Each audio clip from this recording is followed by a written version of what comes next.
just turn that off and you can just put it in that. That's This thing? unlocked. So you just put it anywhere in there and we should be good. Okay, cool. Okay. Thank you. I can't do anything about that. You say you put it in reflective for some reason. Okay. Fortunately, I can't really do anything about it.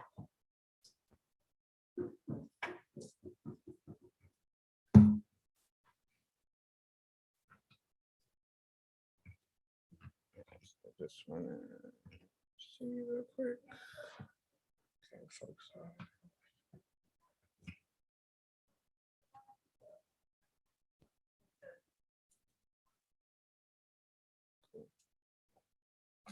You think everybody will be here the next like 15 minutes? I don't know. If we have 15 minutes, then And that's, yeah. that's fine. Thank you.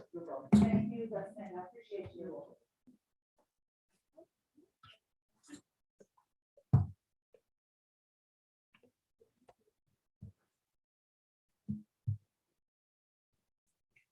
I think we're good, guys. Is there any text?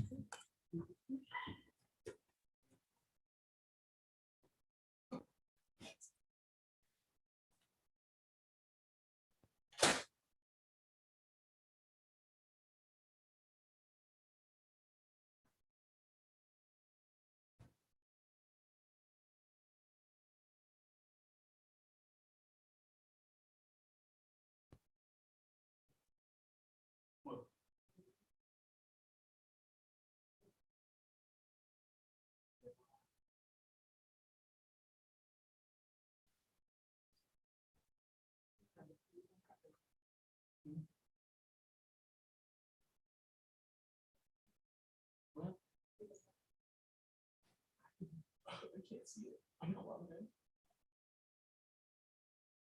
I thought you were logged in for the contribution.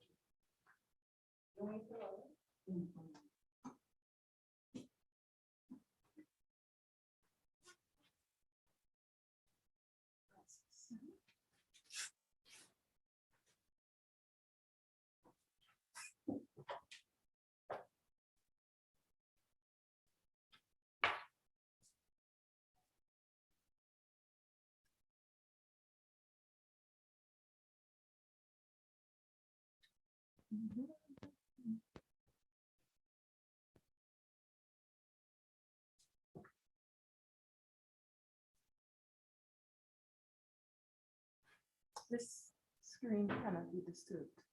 If this screen. But the actual live streaming, this is, he minimized it to all the way down here, so we can see it. Right.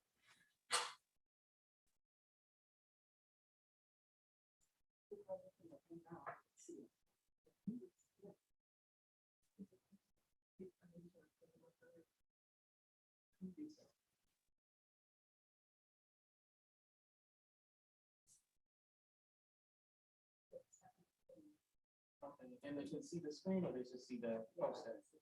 They also they see it. Okay.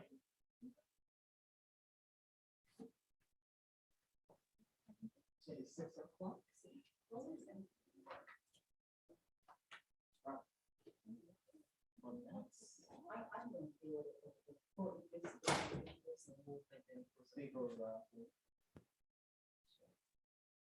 I know it's terrible, isn't it?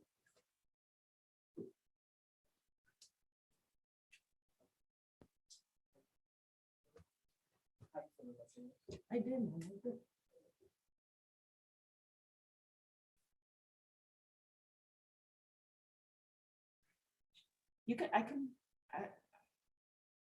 There are mics around me. I have it as well. You're gonna use that one. Yeah, you'll use it. Oh, so yeah, I have to use it. Okay, I just sound loud.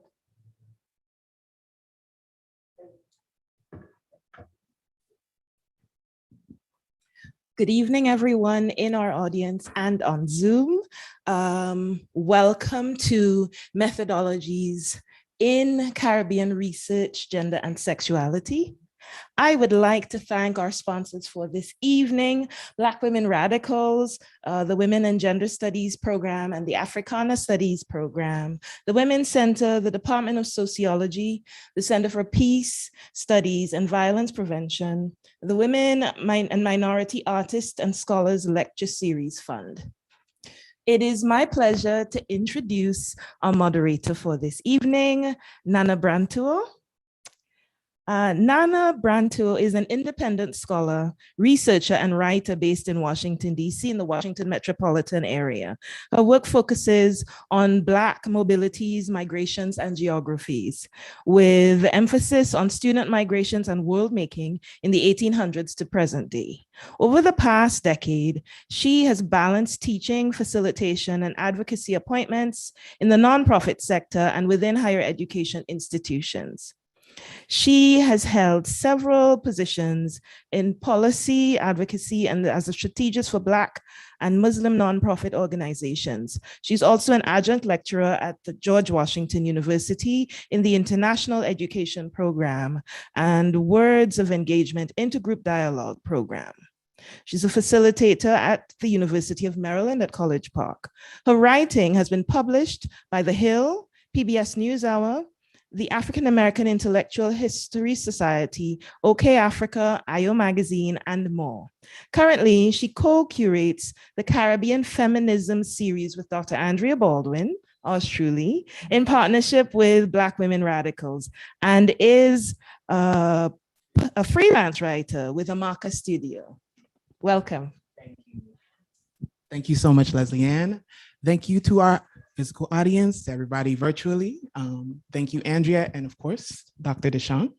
And without further ado, I'm going to introduce you and then we'll get started. So thank you once again for everybody who's joining.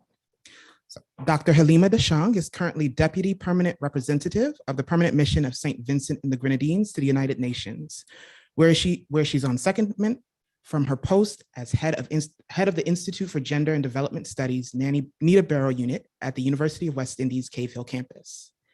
An experienced feminist researcher, she specializes in gendered and gender-based violence, feminist methodologies, anti-decolonial feminisms, qualitative interviewing, and the analysis of talk and text.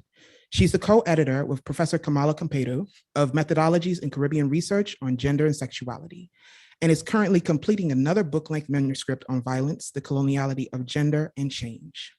Her scholarly work is published in a wide range of peer-reviewed academic journals and books.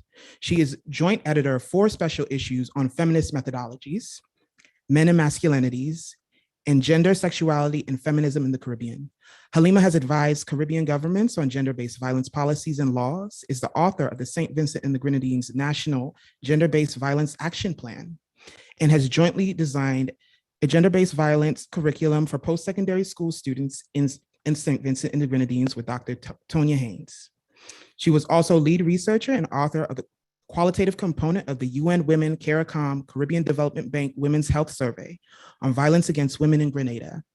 At present, she is St. Vincent and Grenadines expert on the United Nations Security Council on women, peace and security, children and armed conflict, youth, peace and security, the protection of civilians, as well as the situations in Mali, Somalia, Guinea-Bissau, and West Africa at large in the Sahel. Animating her teaching, public service, scholarship, and outreach is a concern for ending the enduring effects of complex systems of violence. Thank you so much for having us. And you're very accomplished.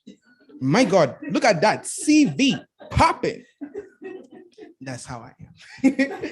So it is really a joy and an honor to be with you, to honor this book that you've co-edited, which is historic. And I wanted to just first ask and learn a bit more about you and then get into the book. And so for our first question, who are the knowledge gatherers and archivists in your family and community? How do you honor their practice and their work within your own? Thank you for the very generous introduction, Nana. I just want to say before I answer your question, to just use the opportunity to thank a number of entities. I know, Leslie, you did. Thanks for mentioning all the groups, Black Women Radicals, Virginia Tech, the Women and Gender Studies Department here, Africana Studies, and all the other co-sponsors. But I just wanted to take a moment to thank my good friend and colleague, Dr. Andrea Baldwin, partner in crime for for inviting me to be here with at Virginia Tech, but also to do this talk. So thank you very much. And for everyone who came today, as well as our online, who came in person, as well as our online audience, thank you for being here. And by the time I've finished saying all of that, I'm trying to remember now your question. So you're asking me who are some of the archivists and persons curating knowledge in my own family, in my own history, in my communities. And I think I want to start with my family and to say that a lot of the knowledge curated was done orally. And I think in many ways, that oral curation, that oral archiving influence, and I thought about it for a little while, influence in many ways the type of research I would go on to do. So I want to say a little bit about my mother, my grandmothers, my maternal and paternal grandmothers, who were really important in telling us stories. My great-grandmother grew up on the countryside in St. Vincent and the Grenadines, and she always told us about what that is like, what her growing up with her, my great-great-grandmother was like. And I was fortunate enough as a child to meet my great-great-grandmother. My great-grandmother is still alive. She's 99. She'll be 100 in January, and really looking forward to celebrating her. My aunts on my mother's side, Auntie Lynette, Auntie Debbie, on my mother's side, Auntie Lynette on my father's side were the family photographers. Auntie Debbie kept photographs. I have very few photographs of myself and my family, my sisters and younger brother growing up. But the ones I do have is I go to my Auntie Debbie for those. And my Auntie Lynette, she was the family photographer on my father's side. So, you know, memory, history, archiving has always been a part of what we do. And I think in many ways, not just my family, Caribbean traditions, telling stories, older folks telling stories to younger folks. My father was also a big part of that storytelling. So I think we've always had persons. And when I started school, I have to say, I was very heavily influenced by two really important history teachers. So that whole idea of archiving was instilled from very young. Mrs. Fraser and my A-level teacher, whose name, Decima, her last name I'm forgetting now. I hate calling my old teachers by their first name. I just think it's so disrespectful, but please do call me Halimah, right? So for me, that was important. I think I say all that to say that I've always been a student of history, whether in my family as a child, in formal schooling, and I think remembering and recording has always been important. And for me, the oral tradition is something that has always been important and part of what we do as Caribbean people, and I'm sure people from other regions as well. Thank you so much for that. And you named several women, and I think that's really significant in that there's just a way historically that Black women have not been allowed or have had to force their way in particular in written space as like knowledge gatherers and creators. And so I love the work you've done in this piece. And I really want to know more too, as you're coming of age in St. Vincent and you're with family, you're within society, you're navigating these spaces. How did you first come to understand like gender dynamics within your society? And like, how did that push you towards this direction of doing the work that you do? The question's going to be tough this evening, I could tell. but important questions. For me, there's a specific memory I have growing up that I'll share shortly. In my family dynamics, my parents and my great-grandmother, like I said, they were very important and strong forces in our life. My father is Rastafari. And we grew up with a very strong Afro consciousness, I would say. And we were 5 girls growing up. My father always wanted a boy. That's how my mom ended up with 5 girls. And now I have a younger brother, but by the time he was born, I was already grown, and I had started university by the time he was born. And I always remembered there was this thing about not wanting a brother. Like I was very happy when my mother came home each time and it was a baby girl. I'm the second. And it was because I thought if I had a brother, no matter his age, he would be bossing me around. And there was nothing that my parents did that would have indicated that, but I saw that all around me. The way in which boy children have a different kind of relationship with their parents, with their siblings. And I just didn't want that. You know, even though the hierarchy in my family was very well established by age, I just thought if a boy were to come, then he would be the boss, try to be the boss of me. At the same time, while I say that, I also would say that my parents raised very strong women. And I think my family is also unapologetically loud. At the same time, there's an expectation of deference and respect for those older than you. And for me, like seeing gender dynamics play out within my family, but in my community, and the memory that I wanted to share was that there was something that happened on a monthly basis, and I could not make sense of it. At least once a month in my village, just above where I live, there was a woman who would be fleeing from her partner because he was being violent towards her. And people would gather to look, and they would only intervene when they thought he was, in their view, he was going overboard. And I couldn't understand how the community didn't intervene differently. Even though I've witnessed other situations where the community did intervene differently.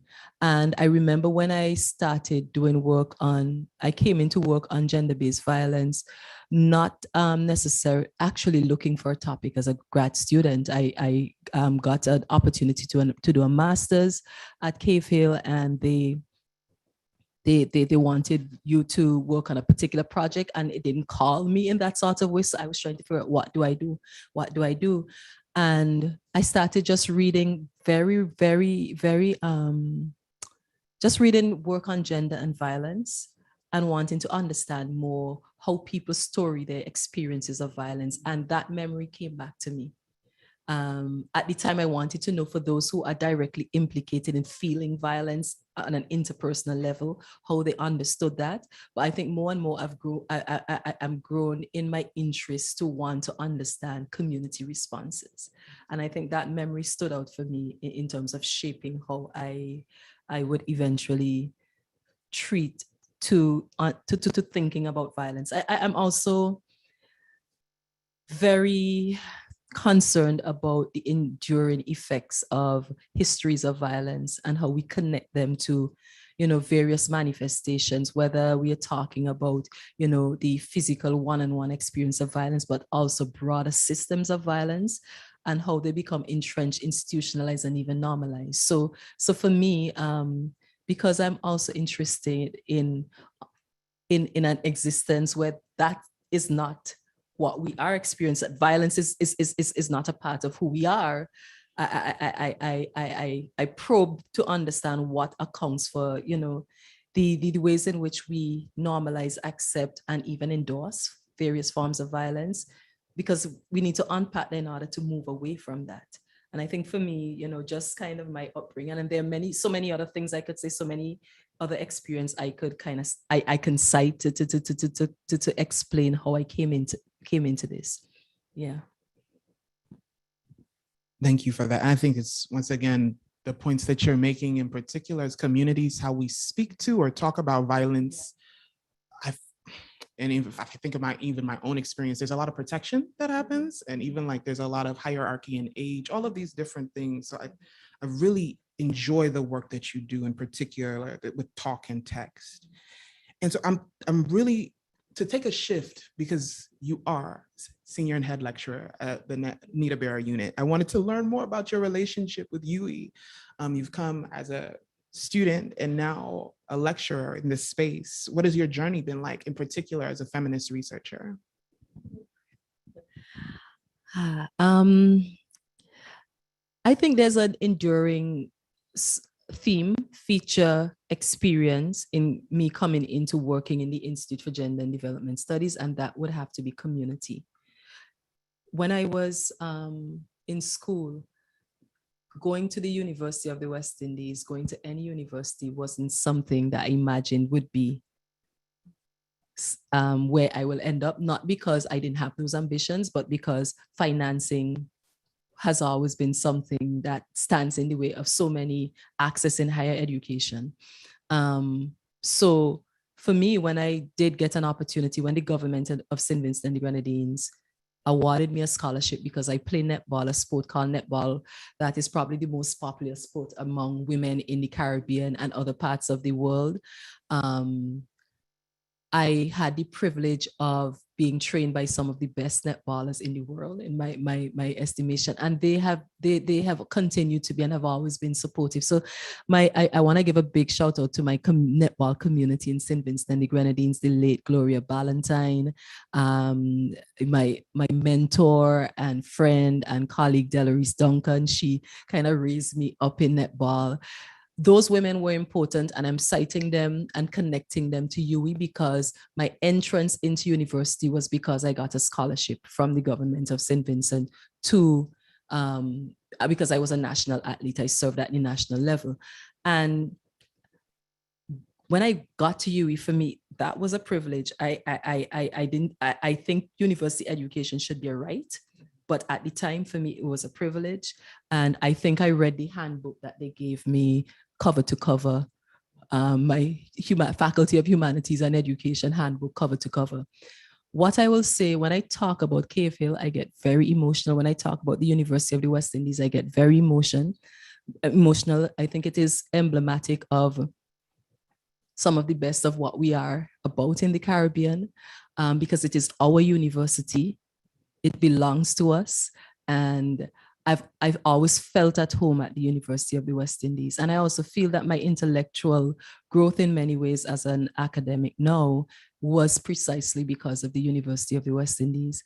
So by the time, and wonderful lecturers throughout in history, in literatures in English, in sociology. By the time I got to do my PhD, and I didn't do my PhD in the Caribbean, I did it in the UK, I felt I was cooked. I was properly cooked.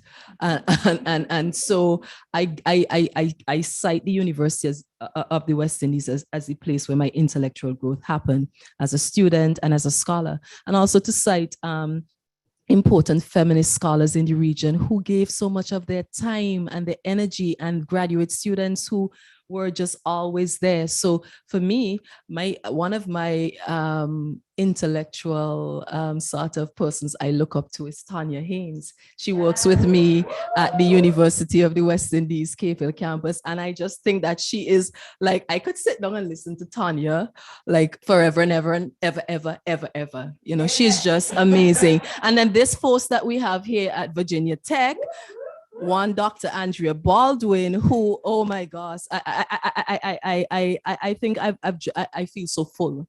Udine Barito has been like my mentor, you know, the professor, the most honorable Udine Barito, I might say. She has been a mentor, and her work has been so important for us in the region. You know, we talked about Rhoda Reddock this morning, Patricia Mohammed, you know, Vereen Shepherd, her historical, her work on gender and history, and her kind of archiving the work of Lucille Maturin-Mayer, Elsa Gavaya.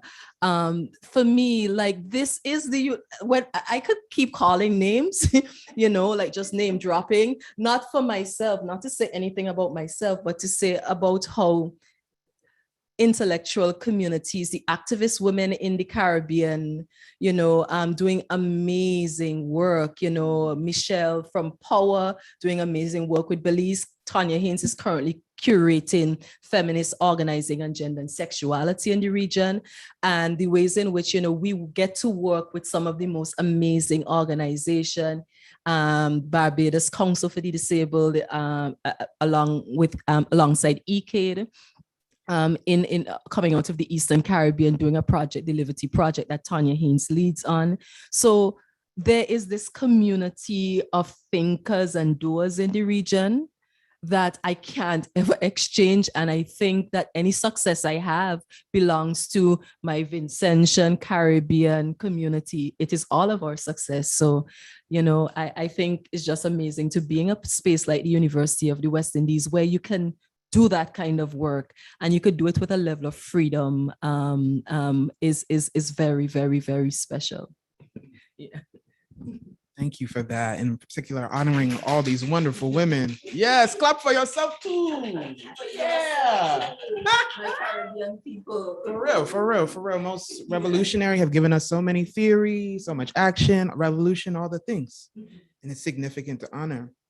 So you've spoken so much and so beautifully to your experiences, the community that you formed at UE within activist space. So your work places you at the intersections of a number of spaces, okay?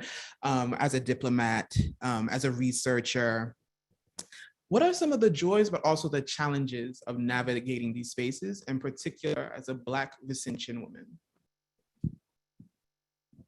Joys and challenges of navigating. No worries. And if I don't get to it, just ask me that bit again. Yes. You know I ramble. I did say I ramble. No, but it's got all the gems. It's no problem. So I want to know about like the joys and challenges you have in like navigating these spaces.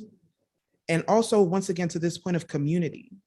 What has community been like for you as you navigate these very colonial, neo-colonial spaces?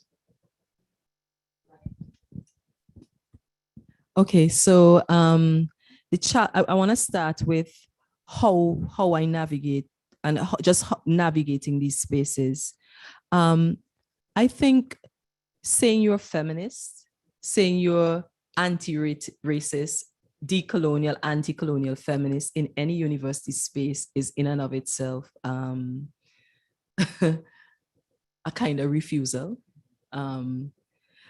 And we could recall the difficulty and tensions associated with institutionalizing feminisms in spaces like the universities, in the multilateral system like the UN, particularly because in the work starts with movements, and formalizing movements in university spaces oftentimes comes with doing a level of I don't want to use the V word, doing a level of disservice to the radical potentiality of the movement. And I think getting how your work is read in the university space isn't always easy for all of feminist work, because the academy is brutal. Not can be brutal, the academy is brutal. And oftentimes some of the most liberating or some of the most joyful work is not what keeps you in the academy, but it's what that has to be done. I think about my colleague at St. Augustine, IGDS, and they do a lot of amazing, like we all do, a lot of amazing movement building type kind of work. And that oftentimes comes at a cost. And so for me, the challenge is how do the University of the West Indies articulates, positions itself, and is very clear about being an activist university. And we've always, for us, that is precisely what the Institute for Gender and Development Study is, right? We talk about having a program of teaching, research, and outreach. And in many ways, the outreach is engaging activists, is that we have activists who work out of the Institute for Gender and Development Studies who can find a home in a space like that. And so to have the university in more recent years cite itself as an activist university has always been part of the University of the West Indies tradition. I mean, come on, Walter Rodney was at the University of the West Indies, right? The reparation movement is coming out of the University of, I shouldn't say coming out, we have a Center for Reparation Studies that draws on a wider reparation movement that we could trace back to Rastafari, right? And so for me, being in a space like that where your work could be read and misread, because there are kind of ways in which when you name gendered relations of power, you can be, it comes at a cost at times. So I think it's sort of working through that. The University of the West Indies, I think, is serious about making sense of the work we do in having a gender policy that came out of the Institute for Gender and Development Studies, is doing that kind of important work in positioning itself as a space that allows for, a different kind of liberty. And for me, it feels good to be in a space like that. And it feels good to also be able to critique the space, and the space being willing to do that inward look as well, right? Because we've not always done that well, like in any university space that has a kind of difficult relationship with a kind of field that comes out of movement, right? Yeah. Yeah, I don't know if I answered all aspects of your question. People, it's okay. We are Black. It's okay. Either way, like we always get to it, right? We get to it, right? So now let's get to the people at home. I don't know if you can, but this book here, like if you're a PhD student, you need it, cite it. Great contributions. So this Methodologies in Caribbean Research on Gender and Sexuality, which is phenomenal. And it's the first of its kind. It brings together women researchers, activists from across the English-speaking Caribbean to talk about their methodological innovation and intervention.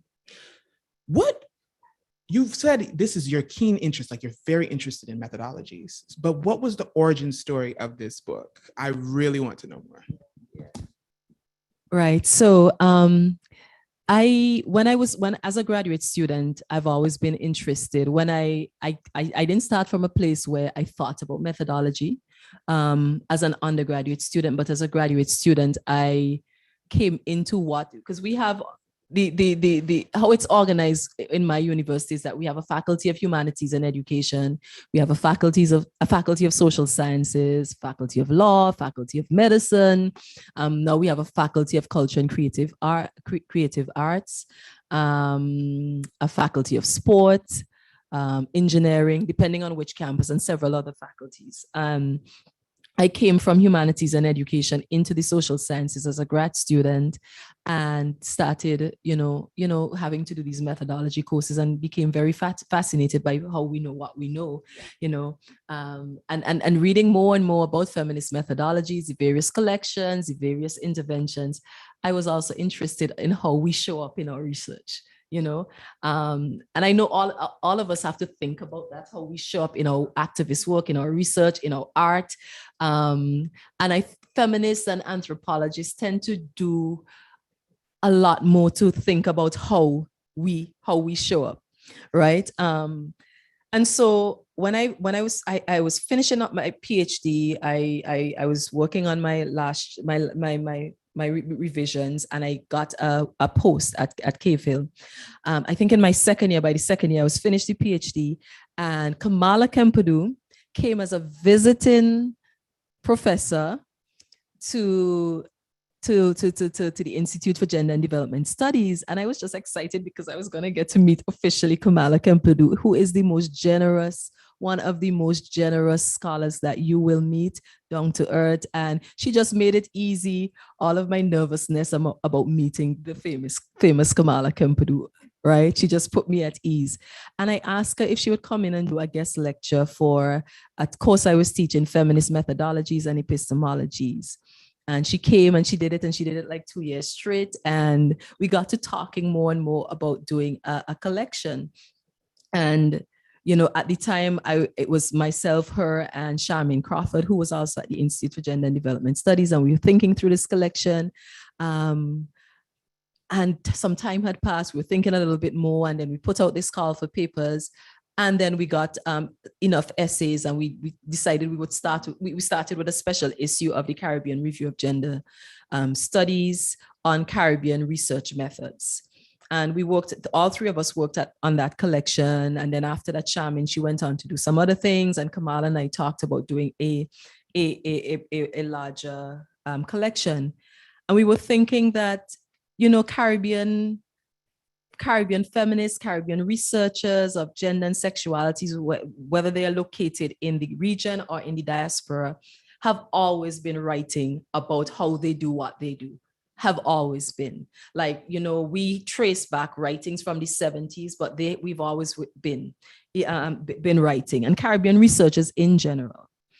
And for us, we wanted to archive that in one place to the extent that we can.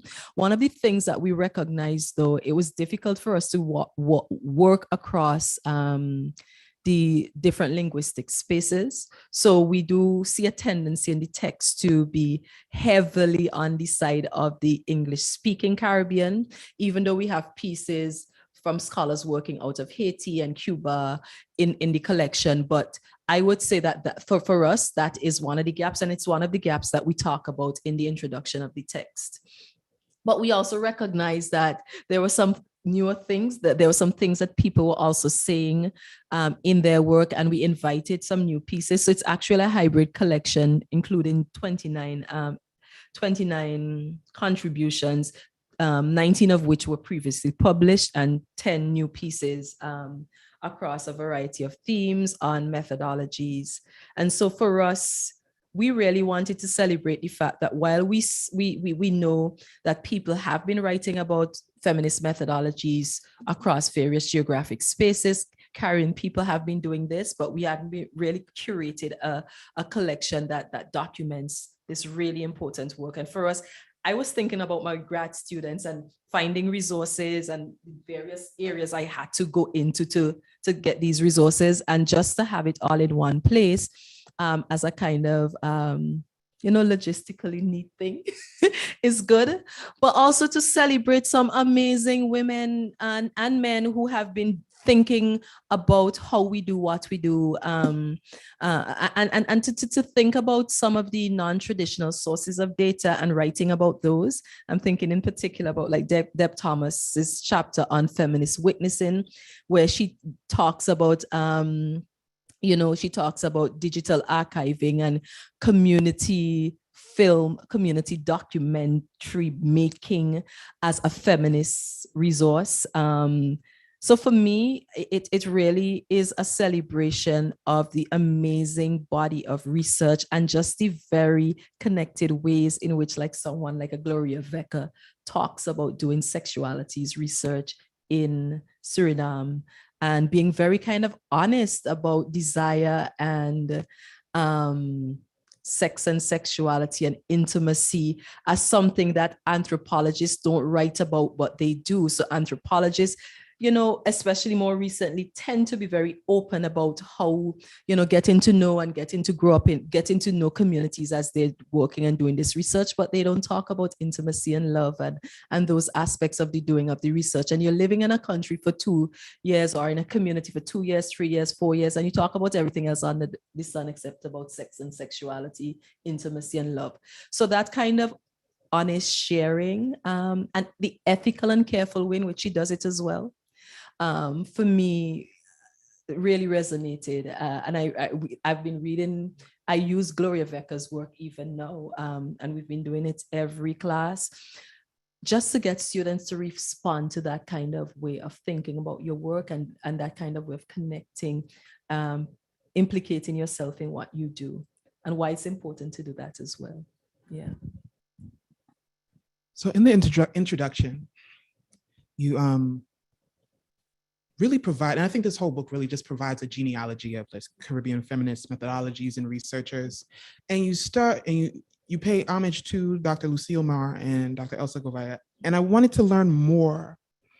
How has their work influenced you, in particular, as someone who historian, feminist researcher, and how does that legacy, do you feel, live in this book of their work?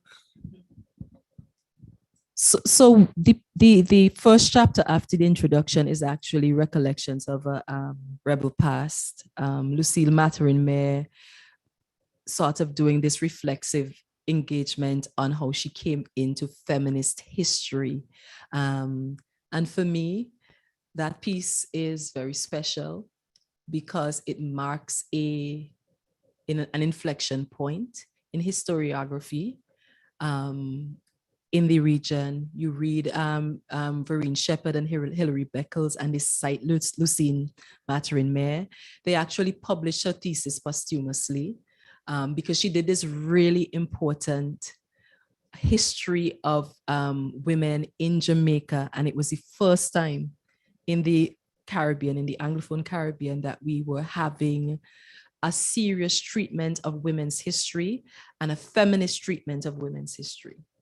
One of the things, you kind of read Lucille Battering, who was very influenced by Elsa Gavaya. Elsa Gavaya did a lot of work in terms of looking at the Leeward Islands and the Windward Islands. Why this work is important is because I come from the Eastern Caribbean, and the histories of the Eastern Caribbean tend to be less documented.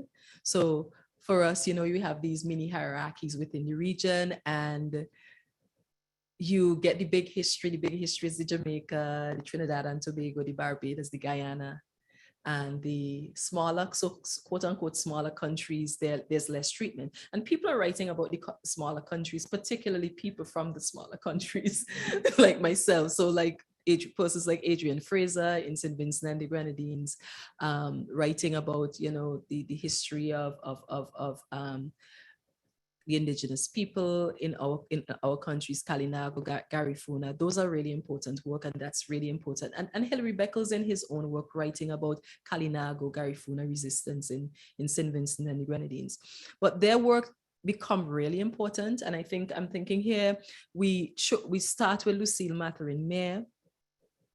She is doing this work, and this work will go on to inspire a Hilary Beckles, to inspire a Vereen Shepherd, to inspire a Bridget Brereton. So if you read Bridget Brereton's chapter, where she is kind of unpacking the various types of historical sources we can go to write any kind of history, but in particular women's history, the diaries, the oral tradition, and you know, the oral histories, the newspapers, because in history, the archive, the official archival document is it's like the thing, the data source that is epitomized. That's what you should go to, the official record. And who doesn't get into the official record? Who is written about in the official record?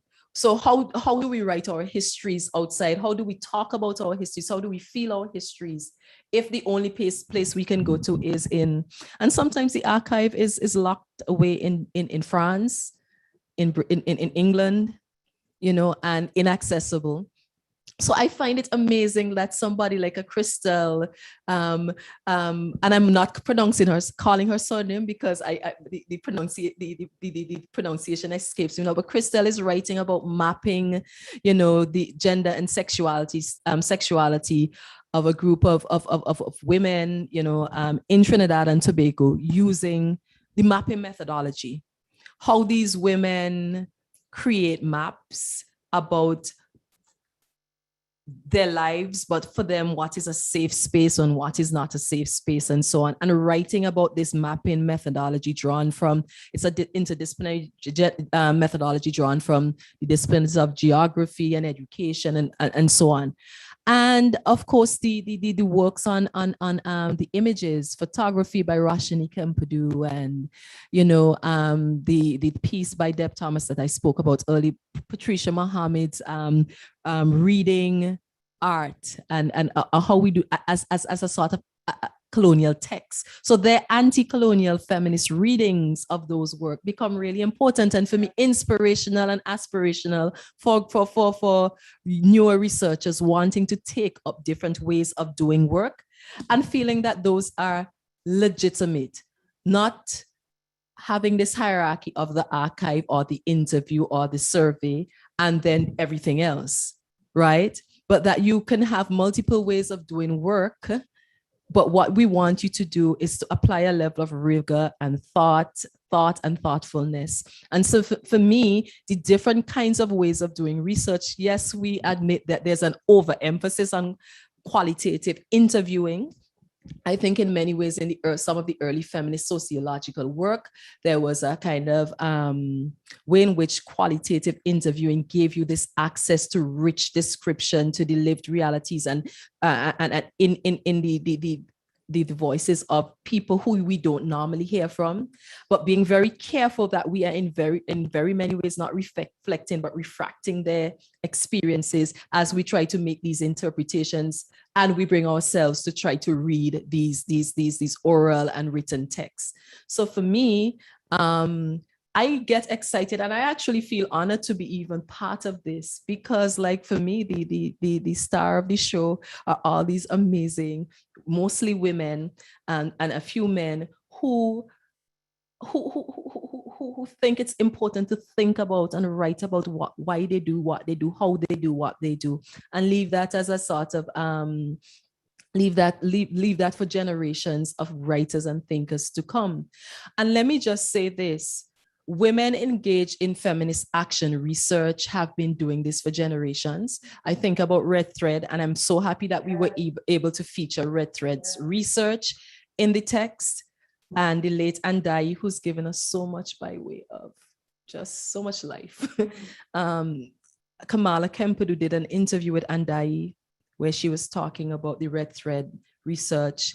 And one thing Andai was very careful to make clear, that research had a particular purpose. It served Red Thread a particular purpose. The purpose was to engage this anti-racist, anti-sexist kind of work that moves us, anti-capitalist, that moves us past the inequalities that they were seeing, that women across different ethnicities and racialized groups in Guyana experiencing. So they understood that political investment was very central in how she talked about research, and their insistence on training women within their communities to do research with women, right? Not on women, but with women, was some of the most inspirational things that I have read and I have experienced. If you know anything about Andai and you know anything about Red Thread's early work, they were really important in documenting women's care, whether you cite that care as work or affective, how these women understood, and their time use surveys where they trained women to diarize the experiences of other women, or ask women themselves to diarize, I should say, their experiences.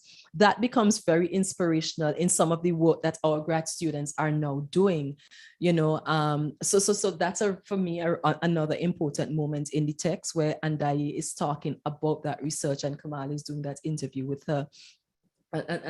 And so, just to have all of that in one place, I just, it's we hope that students and researchers and policymakers and all those interested in doing this kind of work can take it up and also respond to it. Where there are gaps, come write about the gaps. Tell us, we would want to hear that kind of feedback as well. Yeah.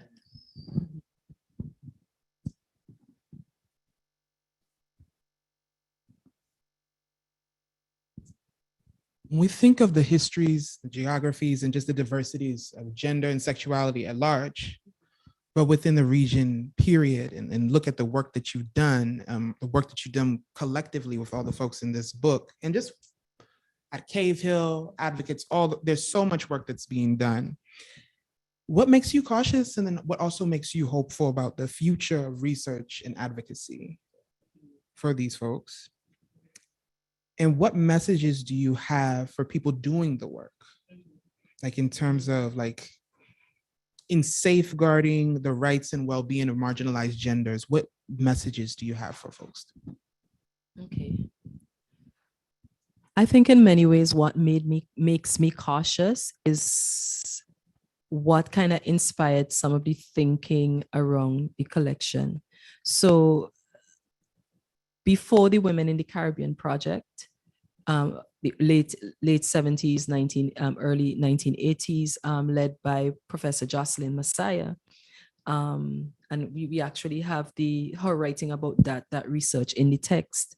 It's one of the reproduced pieces. What we knew about Caribbean women was written by sociologists and anthropologists from the global north in ways in family studies in very reductionist, pathologizing, racist ways. So, the Caribbean family cited as dysfunctional, Caribbean women, heads of households, and the fact that men were marginalized from this notion of men being marginalized from the family. Those were how women were entering narratives of sociological texts. And in some ways, I kind of cite that as some of the most exploitative research that comes out of the region.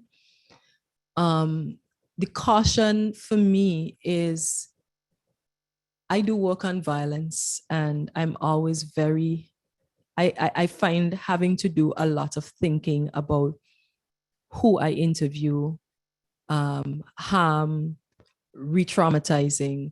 I find myself less and less wanting to do interviewing in particular with persons who have experienced violence, and even with the ones I've done before, there was a lot of help that I received from persons working in state social services, in women's organizations, to kind of help me to make decisions around whether I should do that work, whether I should interview an individual, and so on. So for me, some of the ethical questions in research that we should never take for granted, and they come up all the time, and they come up in subject areas that you would never anticipate that you can experience trauma. I think once you begin to talk to people, about anything, you have to kind of anticipate that talking through, talking with, talking about, talking to can be triggering. So for me, with research, I do think it is worth spending the time, regardless of where you think you might be in your career. If you've never done field work, it is worth spending the time learning with people who have the experience, because it's sometimes you learn about harms that could occur in the field. And I think, when we think about the emergence of ethic boards at universities, the very troubled and violent history of research in some spaces that led to the emergence of IRBs, and they're having this this history out of medicine mostly.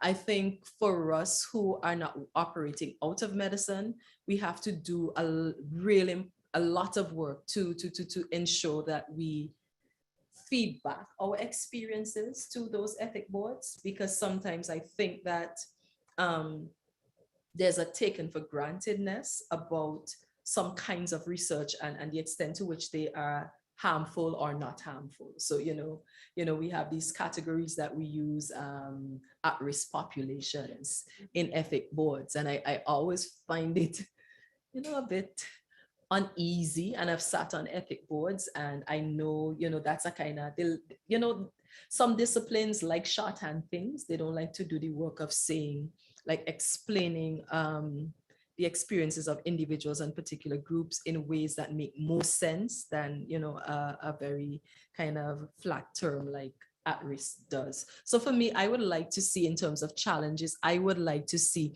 us continue to open up conversations and to have some hard conversations in spaces that want to kind of get through process. Have hard conversations about gender and sexuality. I think for me, a lot of sexualities research sexualities research has always been done in the region. Kamala Kempadu talks about, this kind of tendency to, in a lot of the early sexualities research, to focus on disease and, a kind of, that focused a lot of the early HIV research and so on.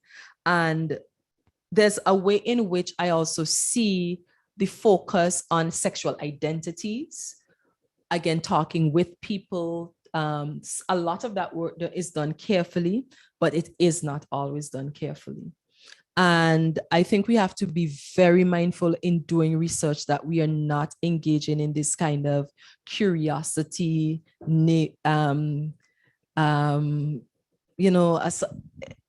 we just have to be very mindful about how we do research. And I'm always for research done about communities by people from within communities. I think there's a real value to that. And I'm not saying I'm against research done by someone who's not from a community, but I actually think more work has to be done.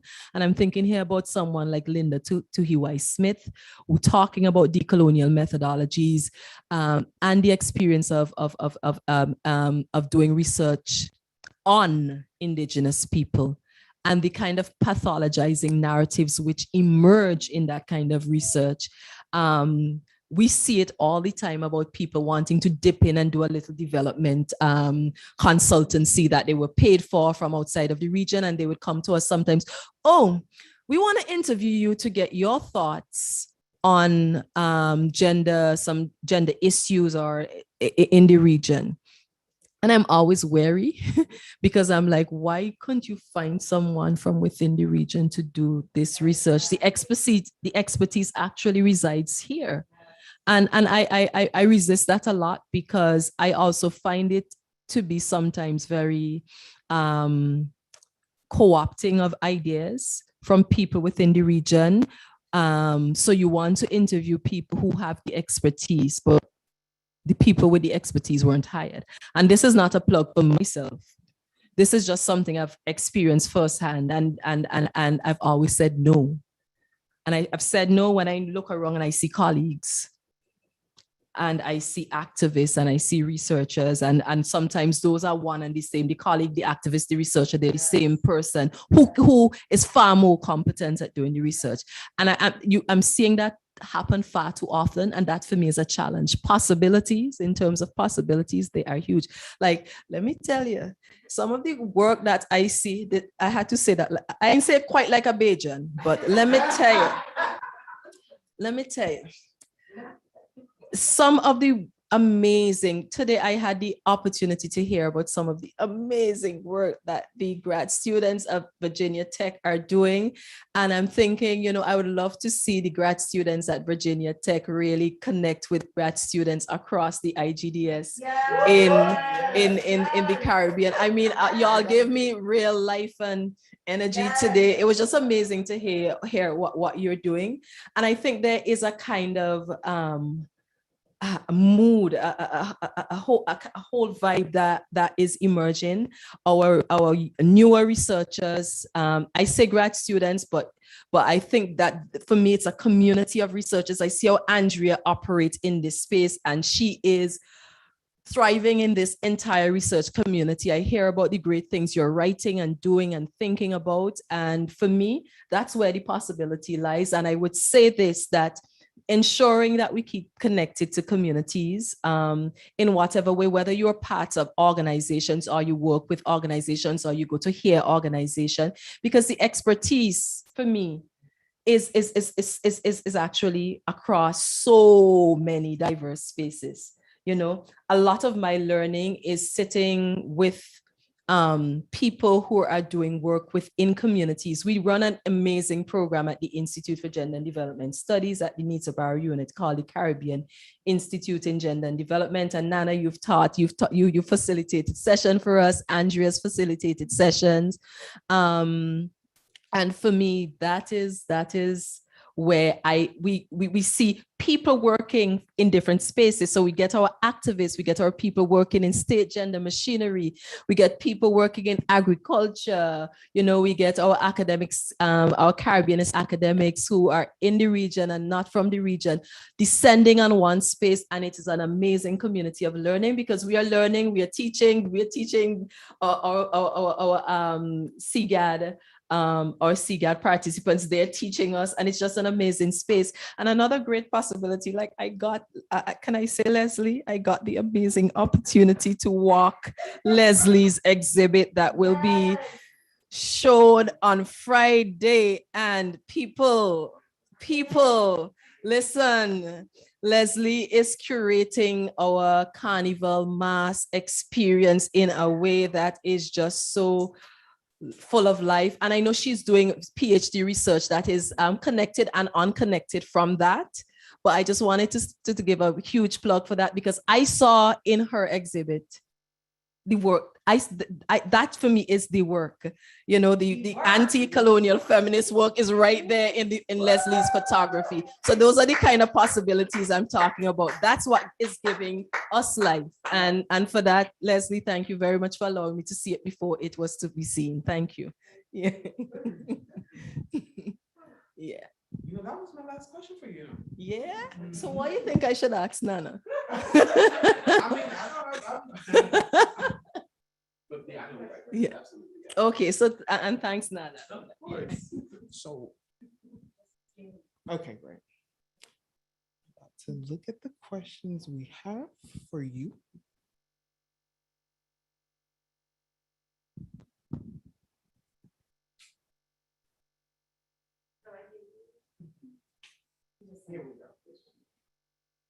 Here's a question from the audience. How is queerness and the experience of trans people being explored in the Caribbean in the discipline of gender studies? And how does the discipline challenge critical gender theorists? Okay, so how is queerness explored in the work of like gender studies, queerness and the experiences of trans people? So I would say in all of our work, so the Institute for Gender and Development Studies, we run, like I said earlier, a program of teaching, research, and outreach. And across our teaching, research, and outreach, we engage. So we teach courses in gender and sexualities that cover queerness, trans people's experiences, but we also run projects so I'm thinking about projects run by Angelique Nixon on sexual cultures in Trinidad and Tobago. Our work at the Institute for Gender, Nita Barrow Unit, the Liberty Project, where we are engaging. It's a European Union funded project, and we bring together the Barbados Council for the Disabled, the Eastern Caribbean Alliance for Diversity and Equality, run by a group of queer, of LGBTIQ persons, and we work together to do a lot of training, advocacy, activist work, and to sort of ensure that we can have these kinds of moments of solidarity across different types of organizations, organizing, I should say, around a range of experiences of difference and inequality. So I think in our teaching, and then of course in our research, I've written work on queering gender-based violence with Tanya Haynes, Tanya's own research that explores gender and sexuality. I'm thinking about, why am I not remembering her name?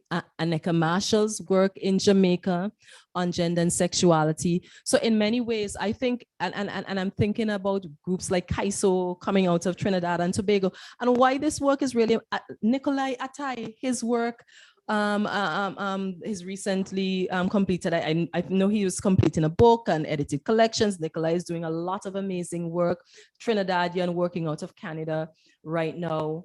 But what I want to say about that work, I think it's really important for people to take the time to learn how that work is evolving and transforming communities and lives, because the unfortunate thing, and I'm learning this from reading Nikolai's work. Nikolai actually has a journal article in an edited, a specialist I did for the Journal of Eastern Caribbean Studies, where he takes up these questions around the ways in which using Puri's work, Jasby Pure, I should say, her work, homo nationalism takes hold in some of the relationships you see with activists from outside of the region, sort of pushing an agenda of litigation as the means through which to access quote unquote rights. And why this is so problematic is because it's not being led from within the region, from people who live in the region and understand the kind of work they want to do. And Colin from KAISO talks about this far more exquisitely than I can and far more articulately than I can, and so does Nikolai. So I would say read Colin, what's Colin's surname again? Colin Robinson's work, read Nicolaya Tai's work, read Angelique Nixon's work, read Tracy Robinson's work, Tanya Haynes's work, if you want to understand how this work is being done from a variety of spaces, by activist scholar activists, I think those would be good places to start, because a lot of time I think I don't like using ignorance as an excuse for distorting how this kind of work is taking place, but it is worth going to the people who are really seriously engaged and connected to doing this work. And thanks for that question. Yeah. And I should say, read Angelique Nixon's and Rosamund King's chapter from the book on embodied in the book, right? Embodied knowledges, and they talk about that in a really thoughtful way. I would say read their chapter from the book, which is really amazing. Yeah. Everybody, make sure to buy the book. For folks who are at Virginia Tech, please make sure to go see Leslie's exhibit because it is quite lovely, quite beautiful. I was there a few times when she was taking I was an assistant too, unofficial, but I was there. Another question from the audience, and I like this one. What's a research method identified in the book or not that is particularly compelling and exciting for you? Well, I talked about Crystal's mapping work. I found it fascinating reading how she decided to let that be the basis of her PhD study, because it kind of looks at spaces, geographies. But I love Deb Thomas's chapter on feminist witnessing, because she really spends time talk about co-curating, doing collaborative community filmmaking as a feminist resource. Why I really like that, because it took me straight back to Sistering Theatre Collective. So Anna Fortsmith has, we published an excerpt of a chapter of a essay that Anna Fortsmith wrote for Small Acts, where she's talking about that kind of work as decolonial feminist practice. Sistering is amazing, and I always go back to Sistering's work when I'm teaching and their community theater. She's citing that as a method and a site for not engaging knowledge and for curating knowledge, but also as a radical act of refusal of particular systems, and why I think their community theater is so powerful. It is done by women, mostly from within the communities, talking about, and I'm talking about Sistering's early work in particular, talking about the ways in which violence enters the life and the different layers of violence. And the work I'm writing now, I am citing Sistering because they are making important analyses of how state, colonial, the levels of community violence and gendered violence in homes, in communities are interconnected. And that's really important analysis. And I think oftentimes we think that our citations should come from books, and they should, but they should also come from spaces like community theater that is making important analyses of how we make life in the region and some of the challenges we confront. So for me, those kinds of interventions are important. I am particularly drawn to qualitative work. So I kind of listen for people talking about doing interviews and so on, but in terms of some of the more innovative, those ones for me were very special. The filmmaking, the curation of photographs, the text, because sometimes I think new researchers are working with those non-conventional types of material, and it is helpful to have insights in how you work with photographs, how you work with with paintings, how you work with moving images, how you work with theater as a site of knowledge creation and dissemination. So for me, those stand out as innovative ways of doing research, innovative data sources, innovative analyses from the text. Mm-hmm.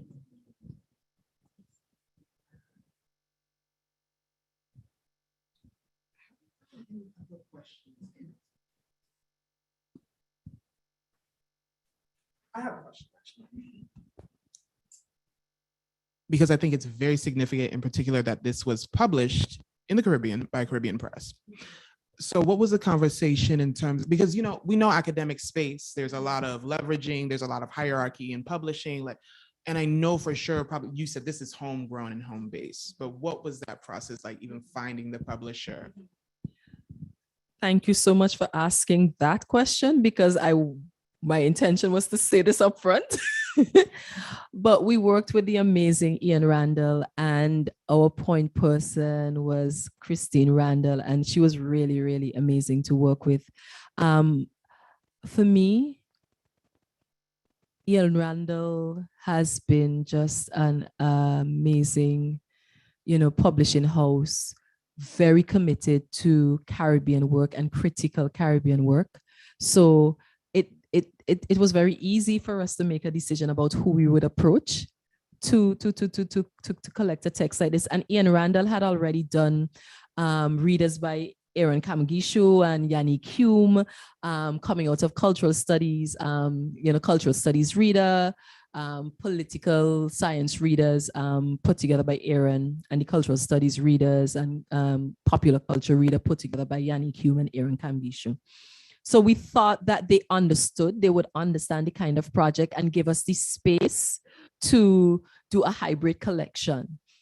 And we also felt that it is Ian Randall after all. Ian Randall has published some amazing histories of the region, amazing. They had in the previous year, I think, published a text on a methodology text, a kind of social science introductory methods text.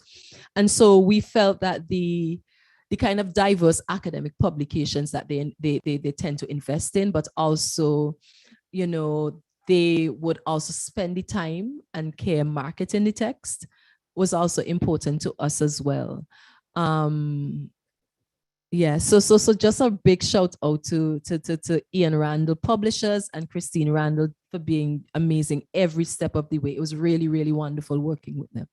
Yeah. It is.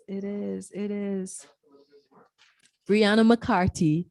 So Brianna McCarthy, whose artwork is, well, you said it, Nana said it, and I 100% endorse, phenomenal. So this is called paper Suri. It's written it, Paper Queen Suri, Paper Queen Suri, yes, Paper Queen Suri. When we did this special issue, what is really wonderful about the Caribbean Review of Gender Studies is that they give you some autonomy to identify some kind of artwork or image to accompany the special issue. And it's a totally online journal, totally peer-reviewed online journal, open access. And we worked with Brianna McCarthy, and there is actually an image, not this one, another image of the amazing mask that she does, a digital one. And like this one is also digital. And she was so easy. She's like, yeah, absolutely, of course. And when we contacted her again, it was just really, really easy. So like we reached out to her and immediately she was like, yes. So just to say, a huge debt of gratitude to Brianna for being an amazing artist, for allowing us to have your artwork lead this text and to, be the face of our text and to be the face of so many Caribbean women and people. We think that it really did capture the mood and spirit of the book. So, just feeling really honored to be able to, because we know Brianna's work has gone far and wide, and for her to say yes so easily to us, it was, really special. So thank you, Brianna. Two questions for you here. Besides reading and of course listening carefully, what is your main piece of advice for U.S. scholars who are not from the Caribbean or not of Caribbean heritage, studying topics on Caribbean gender and sexuality? In the famous words of Rihanna, Robin Rihanna Fenty, work, work, work, work, work, work, work, work, work, work. Yeah. So I say that to say, time, care, and thoughtfulness.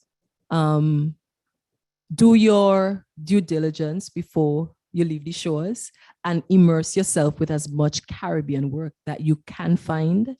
I would say reach out and start to build relationships with Caribbean scholars everywhere. Caribbean scholars here in the US, in Canada, in the UK, Caribbean, and reaching out to Caribbean scholars in the region, depending on the type of work you're doing. And I'm saying scholars here because I'm just making maybe an unfair assumption that you're talking about being in a university space.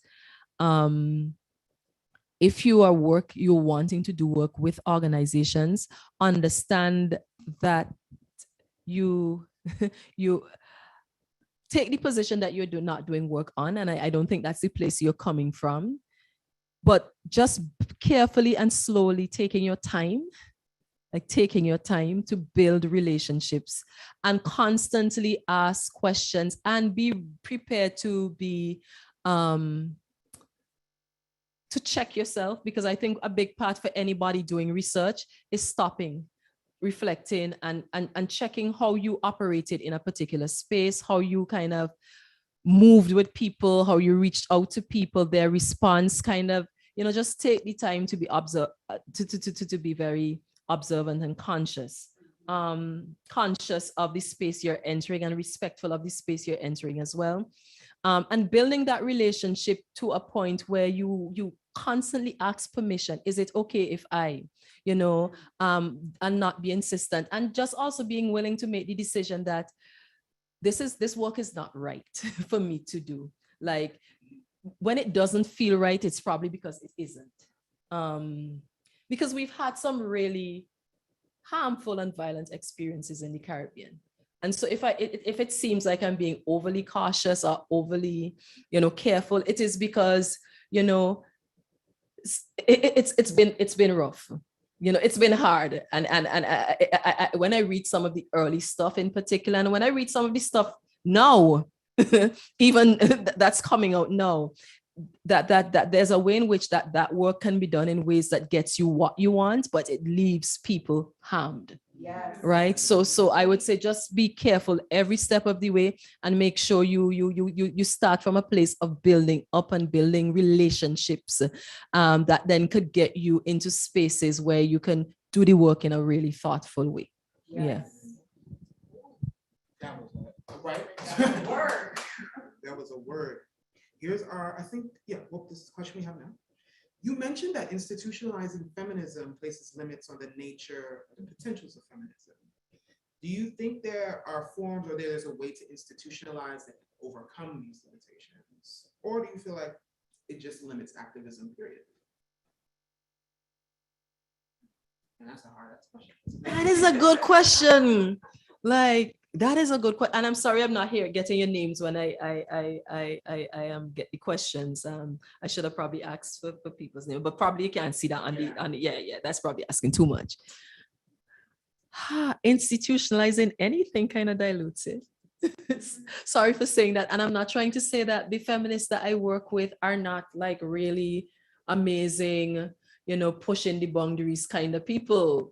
But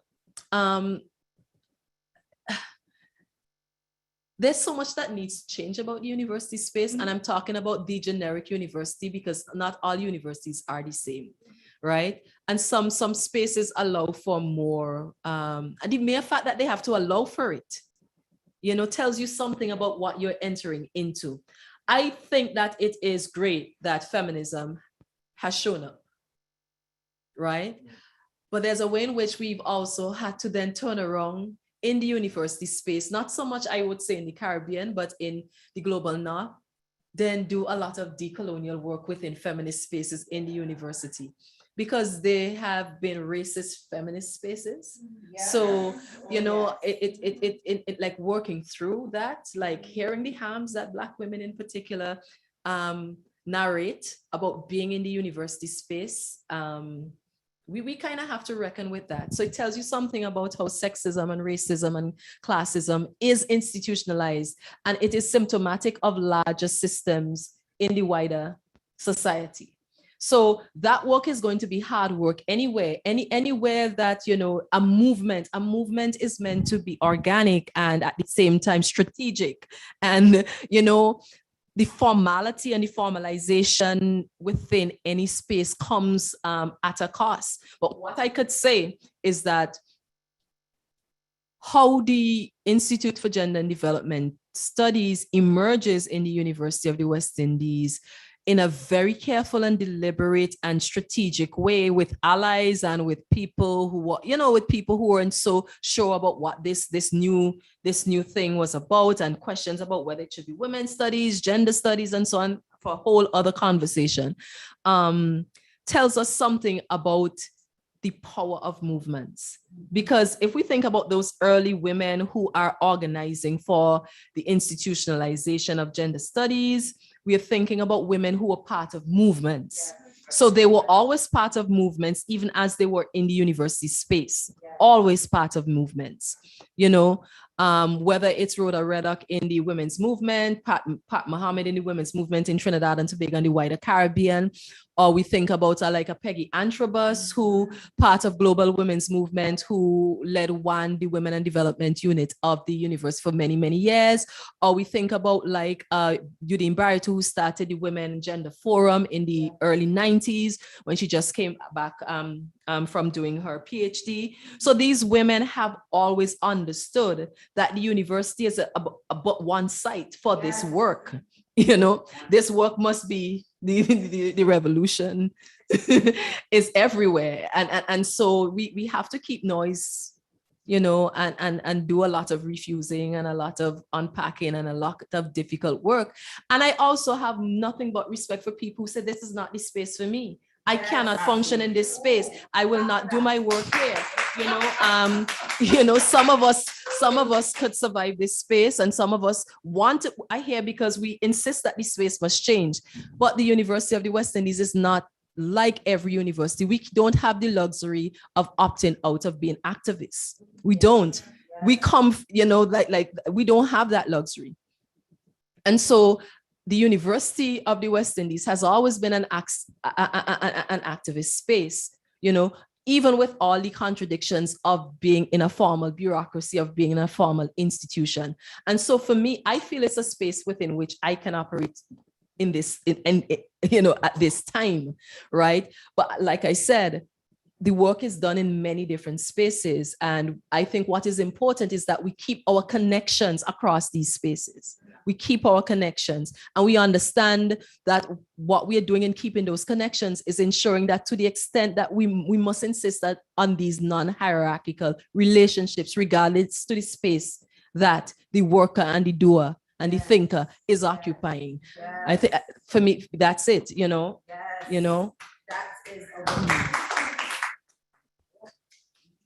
Have any more questions from the online space? Do we have questions here? This whole talk has been fire.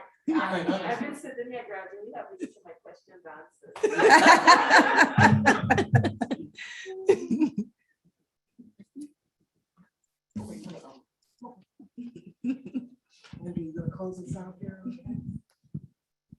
Okay, thank you very much to our online audience and to our in-person audience.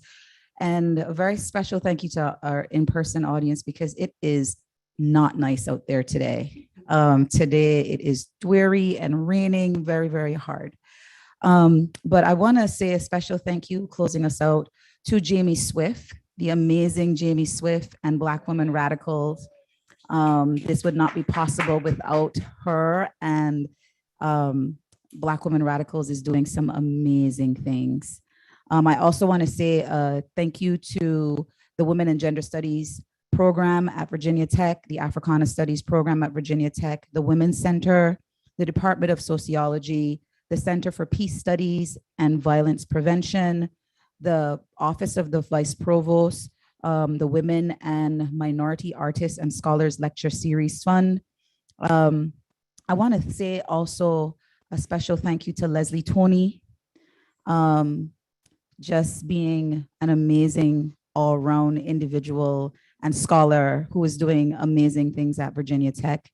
The Black Women Radicals and Jamie will share the link to her exhibit and her artist talk, which is on Friday afternoon. So if you can join us virtually for this amazing artist talk, I've had the privilege of hearing the draft version.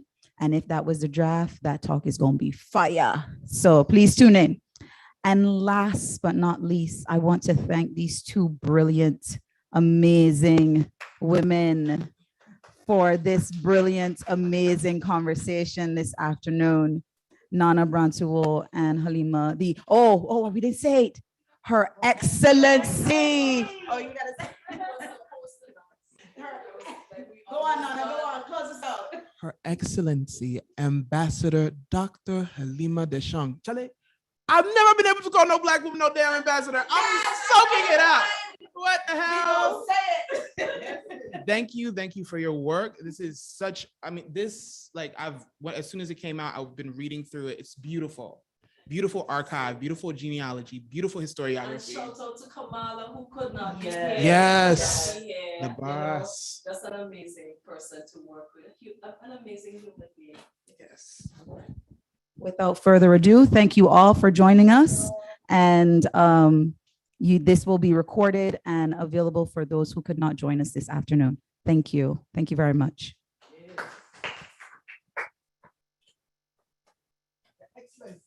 Her Excellency. Who's like, Jamie, you there? I didn't even remember. Yeah, it's about to end now. Thank you, everyone. Bye. Oh, we were still on the People Zoom?